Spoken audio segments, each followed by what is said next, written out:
आजिर दिन में मधुमेह बा डायबिटीज रोग साधारण विषय अटे। कम बयसर लोके यह रोग शिकार होउछंती। भारत पृथ्वीर द्वितीय स्थान अच्छी जहाँकि आमंक चिंतार विषय अटे। ए भयंकर समस्या को नियंत्रण करने पाई सबुठारु प्रभावशाली समाधान आम आयुर्वेद पाखरे अछि। ए आयुर्वेद कीवा काइपो आपण मानक पाई आनिछि। कीवा डायबिटीज कंट्रोल जूस। ए जूस पोषक तत्व वो अनेक चेरमूल परिपूर्ण। एही फॉर्मूला रे यह मिश्रित होइथिबा हेतु शरीर थिबा सुगर को नियंत्रण करे।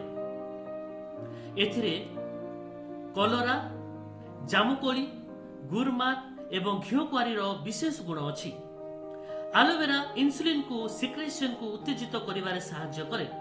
एथिरे ब्लड सुगर को नष्ट करिवार विशेष गुण अछि।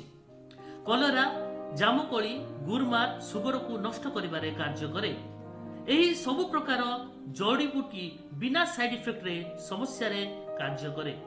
शरीर रे थिबा सुगर समस्या को नष्ट करिवा साथे साथे यह पोषण शरीर रे ऊर्जा और रोग प्रतिरोधक शक्ति बढ़ाई थाए, जहाँकि आपण मानक शरीर को पूर्ण भाव में सुस्थता अनुभव करिवारे सहायता करिथाए। धन्यवाद।